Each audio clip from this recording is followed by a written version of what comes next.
మోకాల నొప్పులకు ఎటువంటి సర్జరీ లేకుండా ఎపియాన్ పెయిన్ క్లినిక్ అందిస్తున్న అత్యాధునిక చికిత్స. Welcome to Suman TV. నేను మీ నవీన్.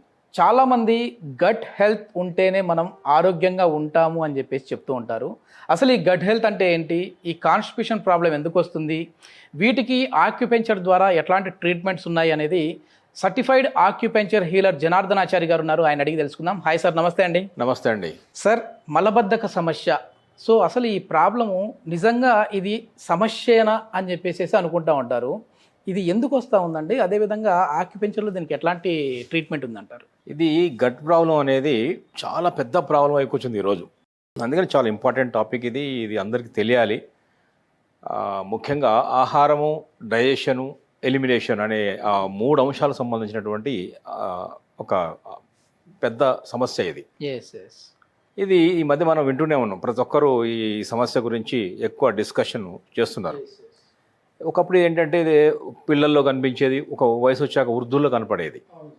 ఇప్పుడు వయసు సంబంధం లేకుండా ప్రతి ఒక్కరూ ఏదో ఒక సమయంలో ఈ కాన్స్టిపేషన్ అనే మలబద్ధకం అనే ఒక సమస్యను ఎదుర్కొంటున్నారు. అంటే మలబద్ధకం అంటే ఏంటి? యాక్చువల్గా ఏంటంటే కొంతమంది ఏం చెప్తారంటే వారానికి ఒక రోజు 2 రోజులు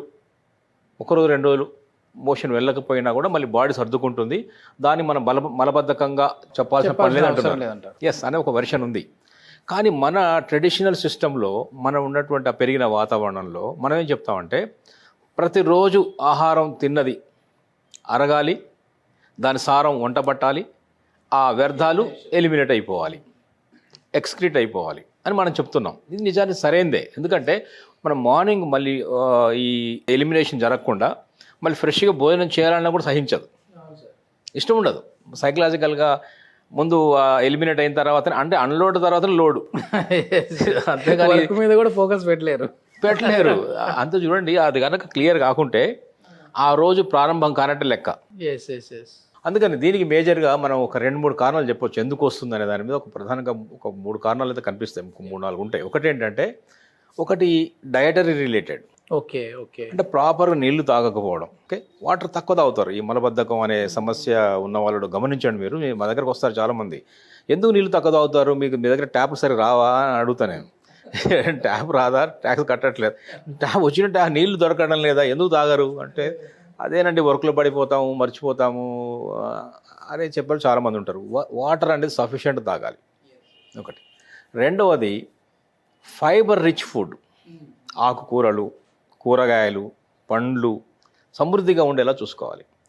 అసలు వచ్చిన వాళ్ళందరూ ఒక జనరల్ రూల్ చెప్పొచ్చు ఏంటంటే ప్రతిరోజు డయట్లో ఒక పండు ఖచ్చితంగా ఉండాల్సిందే. ఒక 250 grams ఆఫ్ ఫ్రూట్, ఏదో ఒక ఫ్రూట్ అంటే స్పెషల్గా ఆ సీజన్లో దొరికే ఫ్రూట్ మంచిది.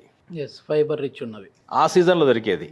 ఇప్పుడు ఏ సీజనల్గా ఫ్రూట్స్ వస్తాయి కదా, కొన్ని సీజన్స్లో మనకు మ్యాంగో కనిపిస్తుంది, కొన్ని సీజన్స్లో మనకు సీతాఫలం కనిపిస్తుంది, సంత్రా కనిపిస్తుంది. అట్లా ఆ సీజన్లో దొరికే ఫ్రూట్స్ అన్నీ కూడా మనకు మంచివే.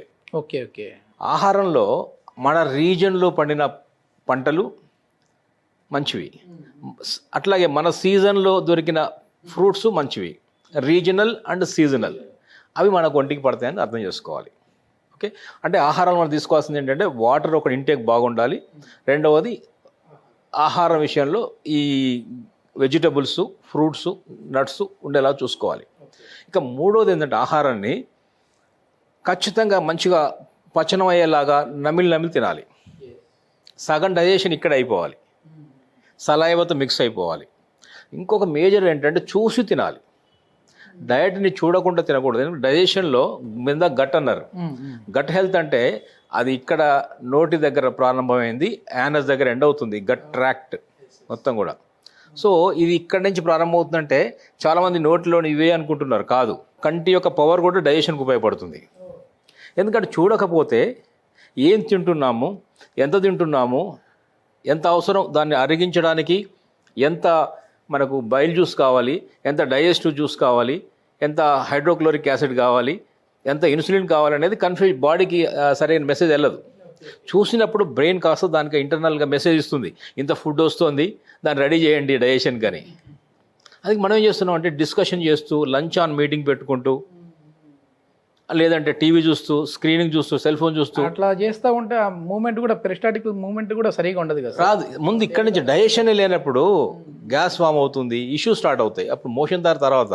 ఓకే, దీని ఇంటర్లింక్ సమస్యలు ఇంకేమేమి ఉంటాయి సార్? ఇది ఇదే మీరు గ్యాస్ అయితే ఎప్పుడే ఫామ్ అయ్యి వ్యర్థాలు అయితే ఎప్పుడైతే మనం ఎలిమినేట్ కావడం లేదో దాని నుంచి వచ్చి ఒక సమస్య అని కాదు.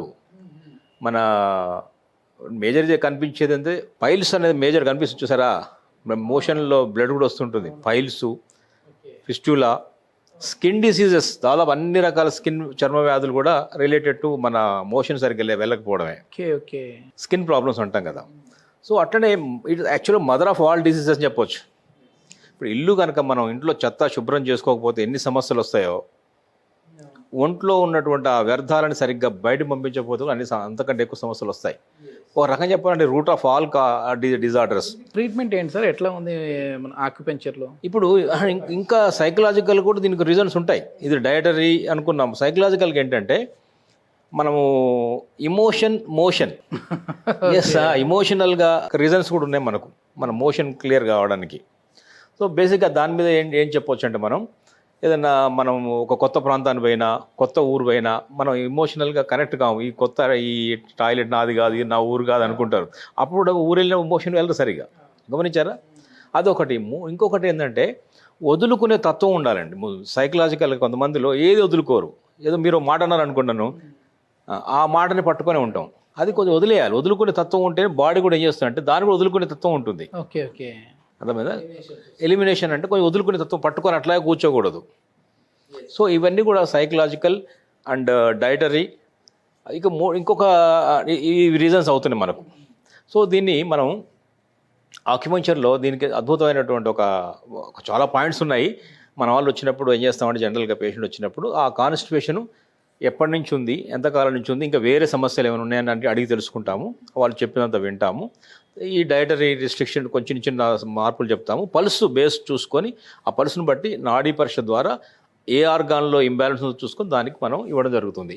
ఇప్పుడు మనం ఈ ఆక్యుపంక్చర్లో మనం ఏం చేద్దామంటే ఇది ఆక్యుపంక్చర్లో ఈ యొక్క హ్యూమన్ మోడల్. ఓకే, ఆక్యుపంక్చర్ ఇవన్నీ కూడా మెరిడియన్స్ అనుకుంటున్నాము. ఇది శక్తి ప్రసార మార్గాలు. ఇవి ఆక్యుపంక్చర్ రహస్య బిందువులు. శరీరం మీద ఉన్నటువంటి శక్తి ప్రసార మార్గాల లోపల అన్ని నెంబర్లు ఉన్నాయి చూసారా, ఇట్లాంటివి ఆక్యుపంక్చర్ పాయింట్స్ అంటాము. ఇవి 361 ఉన్నాయి. సో దీంట్లో ఈ ఇప్పుడున్నటువంటి లార్జ్ ఇంటెస్టైన్ సంబంధించిన సమస్య ఇది. యాక్చువల్గా ఇది లార్జ్ ఇంటెస్టైన్ లోపల ఈ ఖచ్చితమైన మూమెంట్స్ లేకపోవడం వల్ల, మోషన్ గట్టిపోవడం వల్ల, లేదా బాగా కూల్ అయిపోవడం వల్ల ఈ సమస్య వస్తుందని ఆక్యుపంక్చర్ చెప్తుంది. మూమెంట్ కావాలంటే సఫిషియెంట్ హీట్ ఉండాలి. ఆ హీట్ కన్నా ఎక్కువ హీట్ అవుతే ఏమవుతుందంటే గట్టి పడుతుంది అది. అందుకని ఎక్కువ నీళ్ళు తాగమని చెప్పేది. అలాగా దానికన్నా తక్కువ హీట్ ఉందనుకోండి కూల్ అయిపోతుంది. కూల్ అయినా మూవ్ కాదు మళ్ళీ. అందుకని ప్రాపర్ హీట్ మెయింటైన్ కావాలంటున్నాం మనం. దానికి ఏంటంటే ఈ ఫైబర్ రిచ్ ఫుడ్ బాగా ఉపయోగపడుతుంది. ఈ మన లార్జ్ ఇంటెస్టైన్లో ఈ మూమెంట్ తీసుకొచ్చేటటువంటి ఒక అద్భుతమైన పాయింట్ ఒకటి ఉంది. అది లార్జ్ ఇంటెస్టైన్ అనే లార్జ్ ఇంటెస్టైన్ అంటాము. అది మన శరీరంలోని ఇప్పుడు ఇక్కడైతే చూపించడం, ఈ మోడల్ చూపించడం కష్టం అవుతుంది. ఎందుకంటే ఇక్కడ ఉంటుంది ఇది, ఇక్కడ ఇలా ఈ ఇండెక్స్ ఫింగర్ చూసారా, ఇండెక్స్ ఫింగర్ నుంచి ఇలా వచ్చినప్పుడు ఈ జాయింట్లో ఉంటుంది ఇది. ఓకే, ఎల్బో జాయింట్లో ఉంటుంది. ఇప్పుడు నాకు చూపిస్తాను, ఎందుకంటే అక్కడ కొంచెం కష్టంగా ఉంది చూపించడం. ఇప్పుడు చూడండి, దీన్ని జిమ్మి అంటాము. దీని ద్వారా చూపిస్తాను. ఈ లార్జ్ ఇంటెస్టైన్ నుంచి ఇలా మూవ్ అవుతుంది. LI1 and large intestine point 1 అంటే ఇలా వచ్చినప్పుడు, ఇలా చేయిని ఫోల్డ్ చేసినప్పుడు ఇక్కడ చూడండి ఈ క్రీజ్ ఎండ్, ఈ యొక్క చూసారా బొటనవేలు వైపు అవుట్ సైడ్ ఓకే ఇలా క్లోజ్ చేసినప్పుడు ఈ క్రీజ్ యొక్క ఎండ్ పోర్షన్ ఒకటి చూసారా, ఇది ఈ పాయింట్ని మనం ఇక్కడ మీరు ప్రెస్ చేసుకుంటే కూడా కొంచెం పించింగ్ లాగా ఉంటుంది. ఎక్కువ గట్టిగా ప్రెస్ చేయ అవసరం లేదు. చాలా ఎపిసోడ్లు చెప్పాం మనం. జనరల్గా ఏంటంటే ఈ పాయింట్ లోపల ఇలా సర్క్యులర్ మోషన్లో క్లాక్ వైజ్గా ఒక 1 minute 1.5 minutes ఇలా ప్రెస్ చేసుకోవచ్చు. ఒకటి లేదా మెల్లగా పాయింట్ తెలిసింది కాబట్టి ట్యాపింగ్ కూడా చేసుకోవచ్చు. ఇలా చేసుకోవచ్చు. అలాగే ఈ హ్యాండ్లో కూడా ఉంది, మళ్ళీ రైట్ హ్యాండ్లో కూడా ఉంటుంది. సేమ్ ఈ క్రీజ్ యొక్క ఎండ్ ఈ భాగంలో ఉంటుంది. మళ్ళీ దీన్ని ఇలా సర్క్యులర్ మోషన్లో చేసుకోవచ్చు. ఇది LI11 అనే పాయింట్. హోమోస్టాటిక్ పాయింట్ అంటాము దీన్ని.